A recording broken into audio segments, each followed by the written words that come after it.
বিএনপির গুলশান কার্যালয়ে এই মুহূর্তে স্থায়ী কমিটির একটি বৈঠক চলছে। সেখানে আছেন আমাদের সহকর্মী রাশেদ আনিস। আমরা যুক্ত হচ্ছি তার সাথে। রাশেদ, বৈঠকে কি বিষয়ে আলোচনা হতে পারে সে সম্পর্কে কিছু জানতে পেরেছেন কিনা এবং বৈঠকে কারা কারা অংশ নিয়েছেন জানাবেন।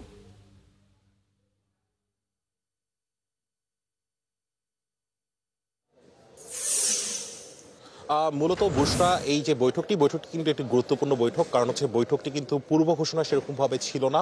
হঠাৎ করে আসলে বৈঠকটি আয়োজন করা হয়েছে এবং আমরা দেখেছি যে বিএনপি স্থায়ী কমিটির যারা সদস্য রয়েছিলেন তাদেরকে কিন্তু এখানে আসতে দেখেছি। আমরা দেখেছি বিএনপি মহাসচিব মির্জা ফখরুল ইসলাম আলমগীর তিনি এসেছেন।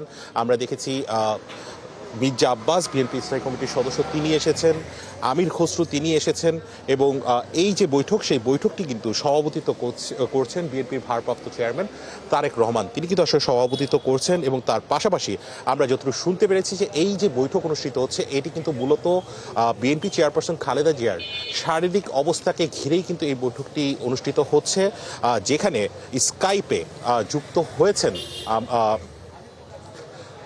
বিএনপির যে চেয়ারপারসনের ব্যক্তিগত চিকিৎসক তিনি কিন্তু আসলে স্কাইপে যুক্ত হয়েছেন এবং সার্বিক অবস্থান সেই বিষয়টি জানিয়েছেন। মূলত এখানে কিন্তু আসলে আলোচনা হবে এবং পর্যালোচনা হবে যে তার শারীরিক কন্ডিশন এখন কি অবস্থায় আছে এবং তারপর তাকে দেশের বাইরে পাঠানোর মতো কোনো রকমের কোনো পরিস্থিতি আছে কিনা আমরা কিন্তু এখানে জানতে পেরেছি যে সেই ধরনের বিষয়গুলো নিয়ে আলোচনা হচ্ছে। অল্প কিছুক্ষণের মাঝে কিন্তু আমরা জানতে পারবো যখন আসলে বৈঠকটি শেষ হবে তখন কিন্তু। রাশেদ, অনেক ধন্যবাদ আপনাকে।